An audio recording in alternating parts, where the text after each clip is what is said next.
Nearly one-third of the EU's 7-year budget goes to farming. Over the years, the CAP has come under pressure, but now it has to comply with Europe's climate goals and demands that smaller farms are not lost to large-scale industrial farming.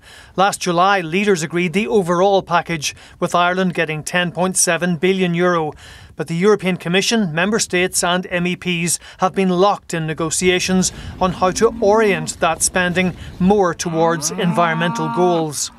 I think we have reached today a real game changer with this agreement. We are now setting the common agriculture policy on a different course, a greener course, that will allow us, and this for me was the most important of course, that will allow us to keep the common agricultural policy aligned with our ambitions in the Green Deal. The deal means 25% of direct payments will have to be earned by farmers via so-called eco-schemes. For example, restoring wetlands to absorb carbon emissions, but that could be a net loss.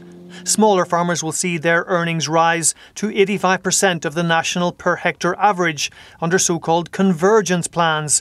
But the IFA says bigger farms will lose earnings as a result, to the point where they may become unviable. The IFA says the government's carbon tax yield must be used to offset this loss.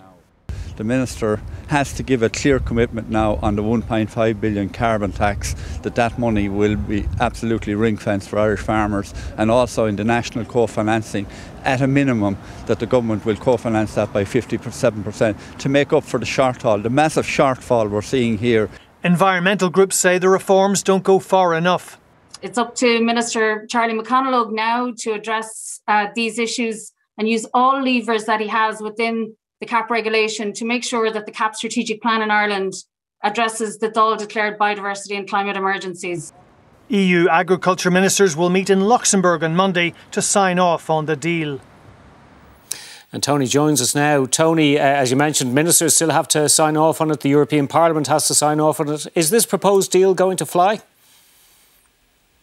I think it will, David, although there was some surprise that these negotiations ended today. Now, these are negotiations between the European Parliament and the European Commission and Member States. It was called a super trilogue, which is a really intense set of negotiations, which had been going on for weeks.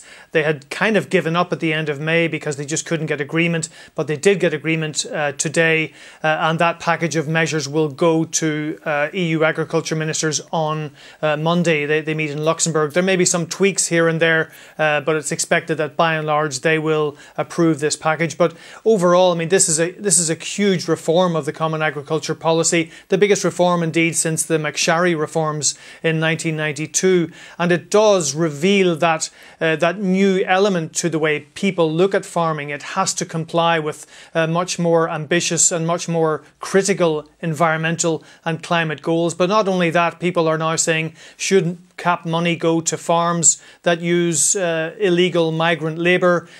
Should European farms be protected against produce that comes in from third countries that may have been produced by child labour? So all of these big global activist issues are now having much more pressure on CAP reform, and for a country like Ireland in particular, this is about the eco schemes, how much farms will lose over that, also about the nature of trying to raise the incomes of smaller farms. What will that mean for bigger farmers and so on? So it's one of these negotiations where everybody feels they will lose out, and again, environmental groups not happy either. But this will be a momentous change to the way CAP is run. OK, more on this later in the programme, but for now, Tony, thanks.